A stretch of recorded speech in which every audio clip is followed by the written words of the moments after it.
நிகழும் ஸ்ரீ மங்களகரமான குரோதி ஆண்டு ஏப்ரல் மாதம் 14ஆம் தேதி ஞாயிற்றுக்கிழமை அன்று சஷ்டி திதியில் திருவாதிரை நட்சத்திரத்தில் அதிகண்டம் நாமயோகத்தில் தைதுளம் கரணத்தினில் மிதுன ராசியில் சித்தயோகம் கூடிய நன்னாளில் இந்த மகத்தான சித்திரை தமிழ் வருட புத்தாண்டு பிறக்கிறது.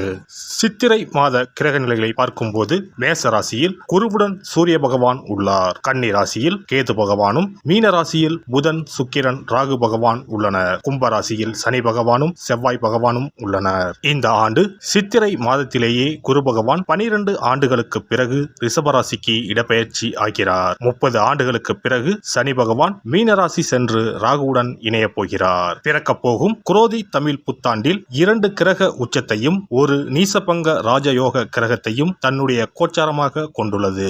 சூரியன் குரு இணைவு மிகுந்த நன்மை தரும். ஆனால் ராகு, உச்ச சுக்கிரன், புதன் சேர்க்கை கொஞ்சம் திகிலாக உள்ளது. அதேபோல் சனி செவ்வாய் சேர்க்கையும் நன்மை தருவதாக இல்லை. எனவே இந்த வருடம் நன்மை எவ்வளவு அதிகம் உள்ளதோ அதே அளவு கெடுதலும் உள்ளது. எனவே அவரவர் குடும்ப பெண்களையும், இளைஞர்களையும், குழந்தைகளையும் நீங்கள்தான் பத்திரமாக பார்த்துக் கொள்ள வேண்டும். இதில் ஒன்றை சொல்லியே ஆக வேண்டும். நினைப்பதை நல்ல செயலாக நினையுங்கள். ஏனெனில் கொஞ்சம் கோக்குமாக்கு யோசனை எட்டி பார்க்கும். வேறென்ன, ஒரு துணையை செட்டப் பண்ணலாமா என்று ரொம்ப நாளாக மனதில் ஓடிக்கொண்டே இருக்கும்.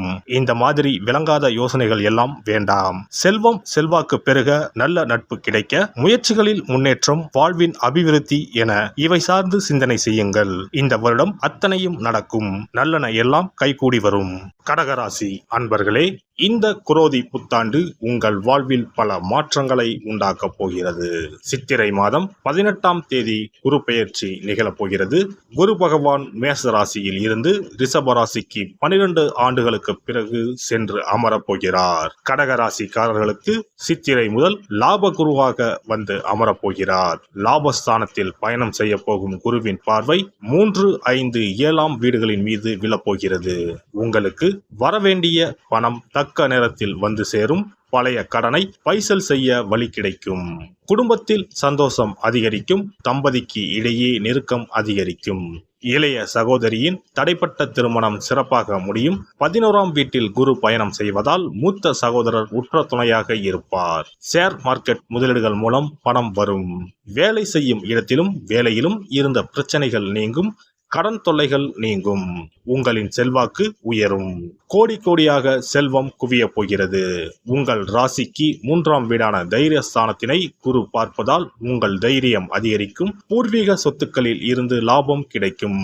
பிசினஸ் மூலம் நல்ல லாபம் வரும். குரு பகவான் களத்திரஸ்தானத்தை பார்வையிடுவதால் கவலைகள் காணாமல் போகும். புதிய சொத்துக்களை வாங்குவீர்கள். திருமண சுபகாரியம் கைகூடி வரும். பூர்வ புண்ணியத்தின் மீது குருவின் பார்வை படுவதால் பிள்ளைகளுக்கு நன்மைகள் கிடைக்கும். மாணவர்களுக்கு நீங்கள் விரும்பும் உயர்கல்வி தேடி வரும். கடக ராசிக்காரர்களுக்கு ராகு 9ஆம் வீடான பாக்கியஸ்தானத்தில் பயணம் செய்வதால் செல்வ வளம் பெருகும். சேமிப்பு கைகூடி வரும். தொட்டதெல்லாம் துலங்கப் போகிறது. மிகப்பெரிய ராஜயோகம் உருவாகப் போகிறது. தொழில் வியாபாரத்தில் முதலீடு செய்யும் பணம் இரட்டிப்பு லாபத்தை தரப்போகிறது. பண விவகாரங்களில் இருந்த பிரச்சனைகள் நீங்கும். நல்ல வேலை கிடைக்கும். முயற்சி ஸ்தானத்தில் கேது அமர்வதால் பதவி அதிகாரம் தேடி வரும். தைரியம் தன்னம்பிக்கை அதிகரிக்கும். தடைகள் உடையும். சனி பகவான் 8ஆம் வீட்டில் அஷ்டம சனியாக ஆட்சி பெற்று பயணம் செய்கிறார். எனவே ஆட்டி வைப்பார் என்ற அச்சம் தேவையில்லை.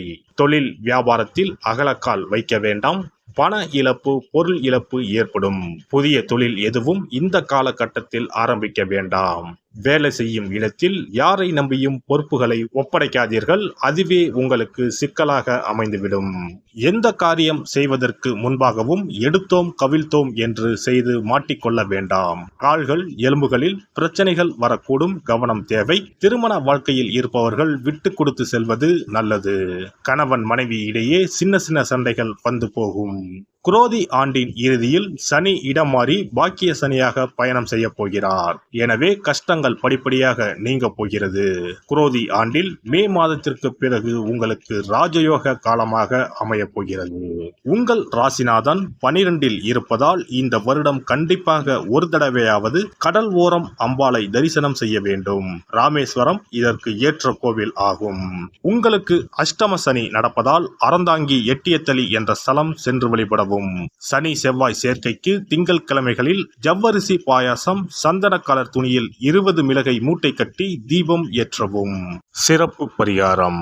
செவ்வாய் தோஷம் நீங்க செய்ய வேண்டிய பரிகாரங்கள் என்னென்ன, வழிபட வேண்டிய தெய்வம் யார் என்பதனை பற்றி காண்போம். நவ கிரகங்களில் சூரியனுக்கு அடுத்தபடியாக செயல் ஆற்றல் உள்ள கிரகம் செவ்வாய்.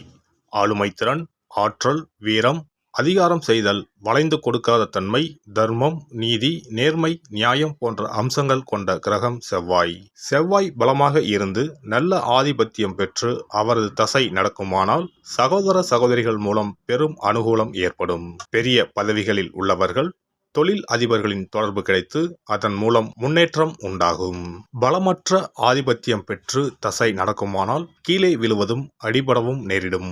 வாகன விபத்துக்களை சந்திக்க நேரிடும். இரத்த காயங்கள், வெட்டுக்காயங்கள், இரத்த சம்பந்தமான நோய், சித்தப்பிரமை, தலையில் அடிபடுதல் போன்றவற்றை ஏற்படுத்துவார் செவ்வாய் பகவான். வீண் வழக்குகள், சண்டை சச்சரவுகள், மறைமுக நேர்முக எதிரிகள், பொருள் களவு போகுதல், செய்தொழில் வியாபாரத்தில் திடீரென்று பெருத்த நஷ்டம், அரசாங்க கெடுபிடி, பதவி இறக்கம், மறைந்து வாழும் சூழ்நிலை என்று பலவகை இன்னல்களை உருவாக்குவார். செவ்வாய் முதலான தோஷங்கள் அனைத்தும் நீங்க அவரின் அருளை முழுவதும் பெற செவ்வாய்க்குரிய அதிதேவதையான முருகனை வழிபடுவதும், கோதுமை ரொட்டி, வெள்ளை எள் கலந்த இனிப்பு பலகாரங்கள், துவரை போன்றவற்றை ஏழைகளுக்கு தானம் கொடுப்பதும் நல்லது. செவ்வாய் கிழமைகளில் விரதம் இருந்து செவ்வாய் பகவானுக்கு விளக்கேற்றுவது, சஷ்டி விரதம், கிருத்திகை விரதம் மேற்கொள்வது, தினமும் கந்த சஷ்டி கவசம் படிப்பது நல்லது. மேலும் செவ்வாய்க்குரிய கல்லான பவளக்கல்லை மோதிரத்தில் பதித்து அணிவது, சிவப்பு நிற ஆடையை அணிந்து கொள்வது, செப்பு பாத்திரங்களை உபயோகிப்பது போன்றவற்றால் செவ்வாயால் உண்டாகக்கூடிய தோஷங்கள் குறையும். செவ்வாய் பகவானுக்கு செய்யும் பரிகாரங்கள் அனைத்தும் முருகனுக்கு உகந்தது என்பதால் முருகனின் திருவருளும் கிட்டும். திருமண வாழ்க்கையில் செவ்வாய் பகவானுக்கு முக்கிய பங்கு உண்டு. திருமணத்துக்கு வரன் பார்க்கும்போது பிள்ளைக்கோ அல்லது பெண்ணுக்கோ செவ்வாய் தோஷம் இருக்கிறதா என்றுதான் முதலில் கேட்பார்கள். அந்த அளவுக்கு செவ்வாய் தோஷம் மிகவும் முக்கியமானதாக பார்க்கப்படுகிறது. ஒருவரின் ஜனன ஜாதகத்தில் லக்னம், சந்திரன், சுக்கிரன் ஆகியோருக்கும் செவ்வாய் இருக்கும் இடத்திற்கும் உள்ள தொடர்பை கொண்டுதான் செவ்வாய் தோஷம் ஒருவரின் ஜாதகத்தில் எந்த அளவுக்கு வலிமையாக இருக்கிறது என்பதை கணிக்க முடியும். செவ்வாய் தோஷம் இருக்கிறது என்றால் நம்பிக்கையோடு மிக எளிய பரிகாரங்களை செய்வதன் மூலம் தோஷ நிவர்த்தி பெறலாம். செவ்வாய் தோஷம் என்பது திருமண தடையை ஏற்படுத்துவது மட்டுமல்லாமல் மேலும் பல இடையூறுகளையும் ஏற்படுத்தும். எனவே செவ்வாய் பகவானை செவ்வாய் தோறும் செவ்வாய் ஹோரையில் வழிபடுவதும், செவ்வாய்க்குரிய கடவுளான முருகப்பெருமானை 9 நெய் தீபம் ஏற்றி வழிபடுவதும் செவ்வாய் தோஷத்தினால் ஏற்படக்கூடிய அசுப பலன்களின் தாக்கத்தை பெரிதும் குறைக்கும் என்பது ஐதீகம். செவ்வாய் தோஷம் ஒருவருக்கு இருந்து ஒருவருக்கு இல்லை என்றால் திருமணம் செய்யக்கூடாது என்பது சாஸ்திரம். இருவருக்கும் இந்த தோஷம் இருந்தால் திருமணம் செய்து வைக்கலாம் என்று சிலர் சொல்வார்கள். ஆனால் பொதுவாக தோஷம் ஒருவருக்கு இருந்தாலும் சரி அல்லது இருவருக்குமே இருந்தாலும் சரி, தக்க ஜோதிடர்களை ஆலோசித்து முறைப்படி பரிகாரங்கள் செய்வதுதான் சரி. செவ்வாய் தோஷத்தால் திருமண தடை உள்ளவர்கள் வைத்தீஸ்வரன் கோவிலுக்கு வந்து அரச மரத்தடி விநாயகர் ஆதி வைத்தியநாதரை வழிபட்டு ஆலமரத்தை சுற்றி வர வேண்டும். வைத்தியநாத சுவாமி, தையல்நாயகி அம்மன், செவ்வாய்க்கு அதிதேவதையான முருகப்பெருமானை வழிபட வேண்டும். சன்னதியில் உள்ள செவ்வாய் பகவானுக்கு சிகப்பு வஸ்திரம் சாத்தி அபிஷேகம் செய்து பரிகாரம் செய்ய தடைகள் நீங்கும்.